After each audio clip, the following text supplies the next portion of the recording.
The graphics are eye-popping, breathtaking, stunning, and unbelievable, not to mention incredible. This is no hack and slash rip your guts out fighter. This is the future of RPGs right here in your hands. With music this good, you won't turn the sound off, you'll turn it up. No more small elves leading your team. This game contains real believable figures.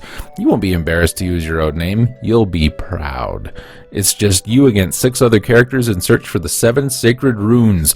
Whoever finds them rules the world. It's that simple, that easy. The only problem is you have some enemies, and I don't mean a few. I mean an army of things you've never seen before, ready to raise the hair on the back of your neck and take you out in one swing.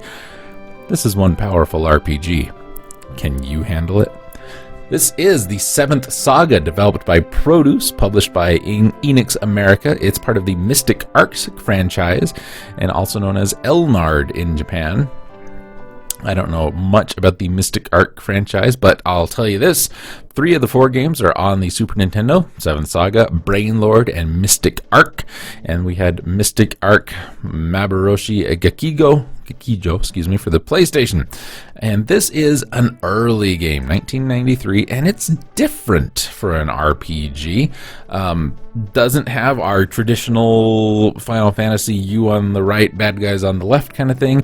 Doesn't have our first-person Dragon Warrior, Earthbound kind of thing. It's got a third-person over-the-shoulder view in battles, which is kind of different, and it looks kind of pretty good. The sprite designs are pretty great, I happen to think.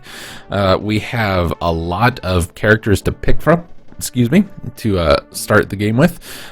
Human characters, aliens, dwarves, demons, clerics, elves, and just a lot of different things to pick from. There's a robot. Yeah, you can be a robot. You can punch birds to win.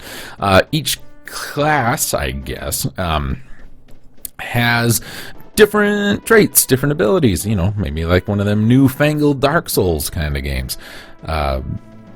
Some characters have really good EHP, but not so great when it comes to weapons. Some have really great weapons, but can't get great magic. Some have more HP and defense, but are slower. Some are just nice, well-rounded characters. It's all over the place. And it makes the game a lot of fun, but I'm going to tell you, this game is friggin' hard. It is not unheard of to just die in the second fight you get into. Enemies and you both seem to have a ton of agility and are really good at getting out of the way. Had moderately positive reviews. Nightrunner applauded for GamePro, applauded the graphics, animation, music, and sound effects, and non-linearity of the plot, and said the game's multiple characters and variable plot are innovative, but opined that the frequent simplistic combat does not live up to the rest of the game. The unrelenting combat and convoluted puzzles may drive away all but the most dedicated role players. The reviewer added, for all its originality and look, sound, and premise, Saga's gameplay is very reminiscent of the likes of Phantasy Star. Overall, they recommended the game to RPG players who don't mind incessant combat. This was supposed to be marketed as Mystic Arc as the sequel to 7th Saga under the title 7th Saga 2, but the localization was never completed. That's why it's released only in Japan under its original name. I like this game. I've not sunk a whole lot of time into it. I've probably done more of that lately than I have at any other time.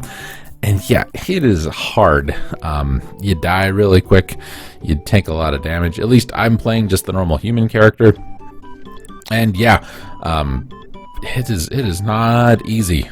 But I do enjoy it, and I'm positive I will get around to Let's Playing this someday.